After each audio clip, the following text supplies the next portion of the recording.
basically what I would call masterclass in evangelism by looking at Paul and his final trip to Jerusalem in Acts 21 and 22. So to give you some background, Paul, this is his final trip to Jerusalem. Like, he will never go here again. And the backstory here is that Jews have been lied to about the nature of the Christians that live in Jerusalem and Paul. See, again, there was much tension between Jews and Gentiles at this time, and it was especially heightened as Gentiles were being ushered into the kingdom of heaven, and Jews were like, what the heck? We're the chosen people. They don't get that. That's not their right. And so there was this big clash over like their worth and their who's getting the kingdom of heaven, because originally it was promised to the Jews and only the Jews, as the Jewish mindset was at the time. So 21:20, and when they heard it, they glorified God, and they said to him, so this is Paul, who just got into Jerusalem, you see, brother, how many thousands there are among the Jews of those who have believed. They are all zealous for the law, and they have been told about you that you teach all the Jews who are among the Gentiles to forsake Moses, telling them not to circumcise children or walk according to their customs. So Paul has been slandered. Basically, people have been telling him Paul does not care for Moses or the traditions. He is not a rule-following Jew, which he was. He followed the law. And they hate him for it. They think he's a traitor to his race, his kind, his religion, and that he's conspiring with the Greeks and the Gentiles and all these people that were lesser than the Jews, right? And then in verses 24, take these men and purify yourselves. They send him with some Jewish people who need their purification rituals. Basically, Paul was trying to gain the favor of the Jews in Jerusalem. So he says in 24, take these men and purify yourselves along with them and pay their expenses so that they may shave their heads. Thus all will know there is nothing in what they have been told about you, but that you yourself also live in observance of the law. So this is the first lesson we get from Paul and the Christians in Jerusalem, is to make peace.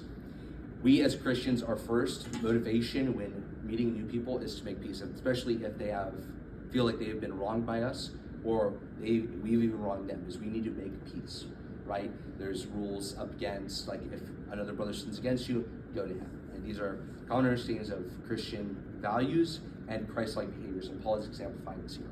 He sees that people don't like him, and so what does he do? He doesn't feed into these desires and these notions. He goes and says, I'm actually going to go show them how much of a Jew I am, a Hebrew of Hebrews, as he calls himself. So he goes, and sadly, the people do not receive him as pleasantly as we would like. They attack him. 27, verse 27 through 28. When the 7 days were almost completed, so he is over the course of the purification, and when he is there in Jerusalem, the Jews from Asia, so people he had met when he was evangelizing Asia, seeing him in the temple, stirred up the whole crowd and laid hands on him, crying out, Men of Israel, help. This is the man who is teaching everyone everywhere against the people and the law and this place. Moreover, he even brought Greeks into the temple and has defiled this holy place.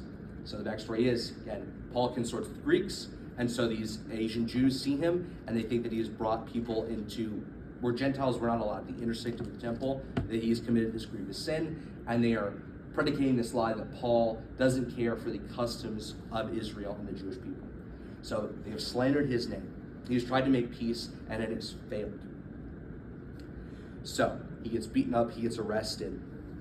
And we see later, as he is talking to the Roman official who comes and saves him by arresting him, as he would have died at the hands of the Jewish people that were beating on him.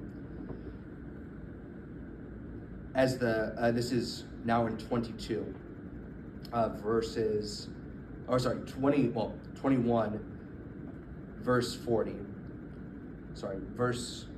Partway into verse 40, and then 22 into verses 4.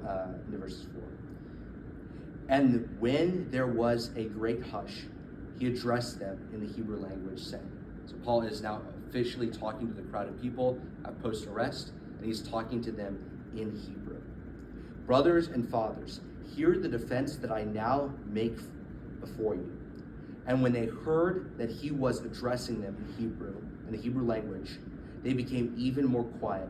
And he said, I am a Jew, born in Tarsus and Cilicia, and brought up in this city, educated at the feet of really Hebrew name, Gamaliel. Gamaliel, I'll search it up. to the strict manner of the law and of our fathers, being zealous for God as all of you are this day. I persecuted this way to the death, binding and delivering to prison both men and women. So Paul is saying here is, I was just like you. I'm Jewish. I was born here. I know the Hebrew language. See, the people before this, they thought he was this like anti-Jew. He'd become Jewish, or he was Jewish. He had abandoned his people, forsake the law of Moses, and was playing around with the Greeks and hanging out with the Gentiles. He was this Gentile, Greek-loving race traitor to them. But he knows his audience. He understands his audience. And this is the second point, understanding your audience. So he first off speaks in Hebrew, perfect Hebrew. He knows the language. And they're shocked by this, shocked into silence. He also shares his Jewish heritage. He says, I am just like you. Not only am I just like you, I was trained by Gamaliel, right? One of the greatest Jewish scholars at that time. So he's not only Jewish, he knows perfect Hebrew, but he's trained in the ways of their forefathers. He's trained in the law of Moses. And not only that, he's saying, I'm not just like you in who I am by blood and education and knowledge. I'm like you emotionally and characteristically. I have the same zeal for God, the zeal that they were beating into him moments prior, that they loved God just as much as Paul, but they were presenting it in a negative way, right? And Paul understands this. He understands that in the way that he was persecuting Christians because he thought that was godly, he thought that was good under the law. He had that same zeal. And he says, I'm just like you in that regard. I am just as zealous in the way that I show my love for God. Like, because beating people, it's an extreme action, right? And so if you're doing it, for what reason, right? Because they had such zeal. And he shows that zeal, and I show that zeal in the same way, Paul is saying. I used to persecute Christians just like you were persecuting me a moment ago.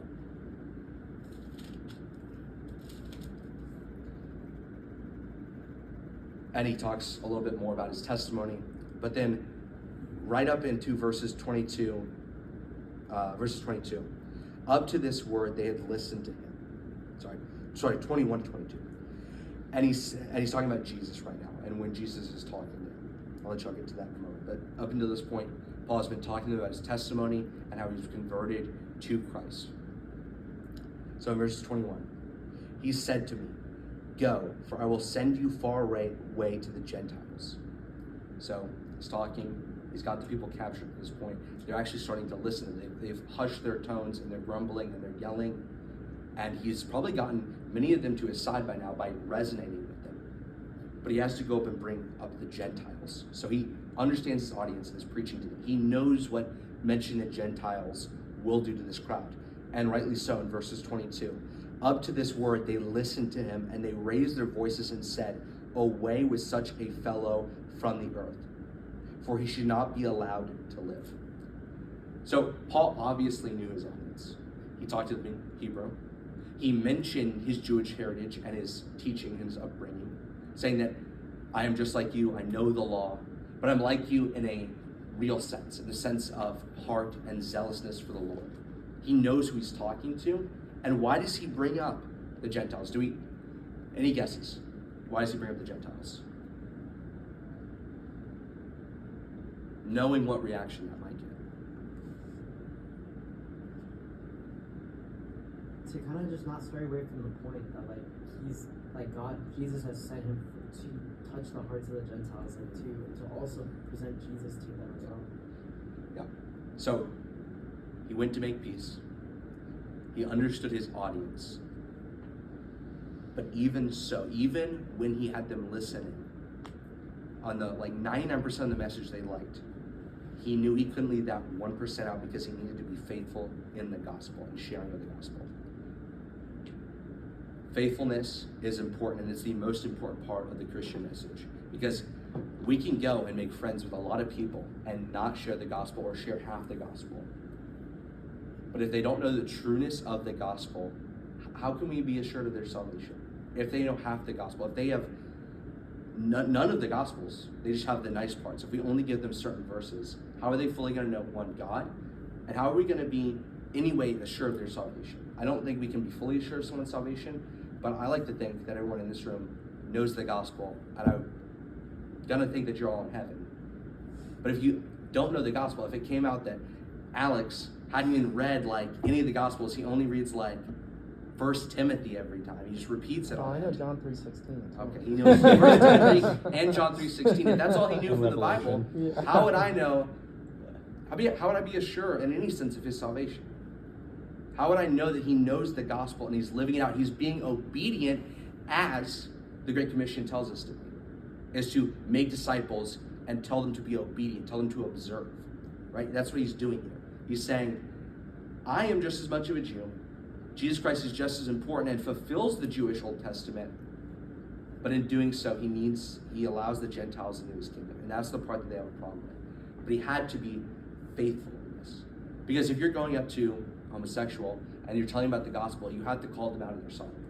You can't simply just say, dance around the fact that homosexuality is a sin. The practice of it is a sin. You can't dance around the fact that if you have a racist, that being hateful is not okay. That we must love thy neighbor as thyself. And so that goes directly against racist ideology. You have to call people out of their sin. And he's doing that. He's calling them out of their hate of Gentiles when he tells them the God of the universe, Jesus Christ, told him to go preach to the Gentiles. And this isn't a one-off for Paul. Philippians 3:5. He calls himself the Hebrew of Hebrews. He's talking to other Jews. He does the exact same thing. He says, I have done it all. I have fulfilled the law in every shape and form, and it is nothing. It does not matter, because Jesus Christ is what gets me to heaven. He's speaking to his audience as a Hebrew. In Acts 17:28, he goes to Athens, and what does he do to resonate with the people there? He recites Greek poetry. He knows his audience, and that's the fundamental essence of what I want to capture with this group. How do we know our audience? And in 1 Corinthians 9:19, he says he becomes a slave, that he makes himself a people to all peoples. He's a Jew to Jews. He becomes a Greek to Greeks. So he makes himself who he needs to be in an effort to evangelize, not to lie, but he sells himself, right? He says, I'm a person just like you. If he's talking to a Hebrew, I'm the Hebrew of Hebrews, actually. I fulfill the law in every metric. And so I'm still inadequate. If he's talking to Romans, he's a Roman citizen. He is. And he's like, I need Jesus just as much as you. I'm a sinner just as much as you are. He makes himself who he needs to be because he understands his audience. So first, I'd like to go over the points. Try and make peace where you can. Don't come into any argument in an effort to try and win a debate. That's not helpful. It'll never be helpful. 1 Peter 3:15 says that, actually, I want to quote it verbatim. I don't have it memorized, sadly. That's all right, Jack. We forgive you. Would you like me to read it? I got it. All right. But in your hearts, honor Christ the Lord as holy. Always being prepared to make a defense to anyone who asks you for a reason for the hope that is in you. Yet do it with gentleness and respect. Paul is being gentle and respectful. He's going to make peace with the people who need the gospel, because everyone needs the gospel, and he understands this, because he needs the gospel just as much. Remember, Hebrew of Hebrews still needs the gospel. So try and make peace. You're coming in with an open heart. Second, you have to understand your audience. Asking good questions does this. Now see, Paul already knew his audience. He knew the people that he was going to see, but we might not always know. We might not always know if someone's Jewish. We know if they're Christian, if they're culturally Christian, if they're Muslim, right? And that's where asking good questions helps. What's your spiritual background? Do you go to church? Because someone might know everything that's in here, and they could still go to hell. Great theologians don't secure salvation. Theology doesn't secure salvation. Perfect theology doesn't secure salvation. Only in Jesus Christ do we get that. So asking good questions, trying to find the heart of the people you are talking to, that's the point of evangelism, is undercovering who you're talking to and then sharing the gospel to them. Because you might not know who you're talking to, right? You could go up to someone and start sharing with them, and if you're talking about Jesus immediately off the bat and they're Jewish, there's a negative cultural reaction to that. If I was talking to a Jewish person, if I knew that they were Jewish, I'd start with the law, because they understand that. That's part of their religion. And if I can talk to them and say, hey, you have a lot of laws. Do you follow them? No. Have you ever broken a law or two? You eat pepperoni on your pizza. Dang, man. How do you wrestle with that? Following the law, but you've broken it. Do you ever ask the Kennedy questions? Are you assured that you're going to go to heaven? Asking these good questions are great openers and a way to accurately find out who you're talking to and where to start. If you're talking to a Muslim, I wouldn't start with the Trinity, because culturally and religiously they have no concept of how someone can be multi-personal in a God. And it's actually, the Quran goes against this. It says the opposite of that. So they're not going to understand it or want to start there or understand that. I'd start with Jesus. See, starting with Jesus and talking to a Jewish person, I think is ill-effective, because culturally they don't typically like him, right? They don't think he's the Messiah.